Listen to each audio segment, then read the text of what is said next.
বন্ধুরা, অনেক দিন পর চলে এলাম আজকে একটা বড় ভিডিও নিয়ে। অনেক দিন থেকে কোনো বড় ভিডিও দেওয়া হয় না, তাই আজকের ভিডিওটা আমি সকাল থেকেই শুরু করেছি। সকালে উঠেই প্রথমে তো চা বানিয়ে নিলাম। আমাদের দুজনের জন্যই চা বানিয়ে নিয়ে চা খাওয়া হয়ে যাওয়ার পর আমি সকালে নাস্তা করেছিলাম। তো সকালে নাস্তায় ছিল রুটি আর ঘুগনি, আর কিছু করা হয়ে ওঠেনি। তো আমার হাজব্যান্ডকে থালাটা সাজিয়ে দিলাম। নাস্তা করার পর বসিয়ে দিয়েছিলাম আমি ভাত। আজকে আমার তেমন একটা তাড়া ছিল না, তাই আমি ভিডিওটাও সম্পূর্ণটা টানতে পেরেছিলাম।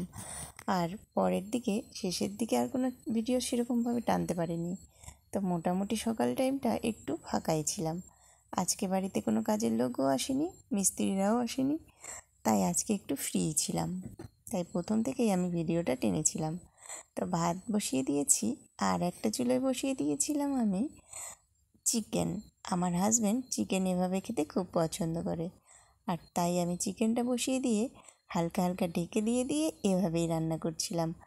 আর গ্যাসের ফ্লেমটা কিন্তু কমিয়ে দিয়েছিলাম। আর কমিয়ে দিয়ে এভাবে হালকা হালকা ঢেকে রান্না করলে চিকেনটা খেতে কিন্তু অনেক টেস্টি হয়।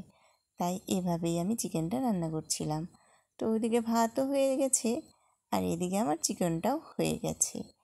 তো ভাত আর চিকেন হয়ে যাওয়ার পর আবার আমি অন্য রান্না করেছিলাম, বাকিগুলো আর ভিডিও টানতে পারিনি। তো ভাবলাম আজকে একটু ছাদে গিয়ে ছাদের গাছগুলো একটু দেখে আসি।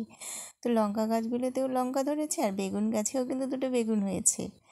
আর এইদিকে দেখছি স্ট্রবেরিগুলো অনেক চারা ছেড়েছে। তো এখানে আমার সময় দিতে হবে, এখানে সময় না দিলে স্ট্রবেরির চারাগুলো আর করতে পারবো না। আর এদিকে শিমলা মরিচের গাছটাতেও দেখছি অনেকগুলো মরিচ ধরেছে, আর আশেপাশের গাছগুলোতে আগাছায় ভরে গেছে। তো এখানে আমার মনে হচ্ছে গাছগুলোতে যত্ন করতে আমাকে অনেকটা সময় লেগে যাবে। আর করলা গাছের ভিডিওটা টানতে পারিনি, কটা করলাও ছিঁড়ে নিলাম ছাদ থেকে, নিয়ে চলে এসেছি। আর বিকেলে হাত মুখ ধুতে না ধুতেই আমার হাজব্যান্ড পেয়ারা কেটে নিয়ে হাজির হয়েছে, বলছে আসো পেয়ারাটা খাবো। আর আজকে হাত মুখটা পরিষ্কার করে ধুয়ে নিয়ে আমি বিকেলবেলা একটু বাইরে বেরোবো। আর এই যে পেয়ারাটা লবণ আর লঙ্কা গুঁড়ো দিয়ে এভাবে খেতেও কিন্তু অনেক ভালো লাগে। আর আমিও অলরেডি বেরিয়ে পড়েছি বাইরে। আমি আজকে একাই যাচ্ছিলাম, তাই আমি কিন্তু আজকে টোটোতেই যাচ্ছি। আর এই যে যার জন্য একটু ভিডিও করে নিলাম, যে তোমাদেরকে দেখাবো। আর চারিদিকে এত সবুজ সবুজ, এত সুন্দর লাগছিল, মনটা ভরে যাচ্ছিল। আর এরকম সবুজ পরিবেশ কিন্তু অনেক ভালো লাগে, তাই না বলো? আর সবুজ তো শান্তির প্রতীক, কেন ভালো লাগবে না?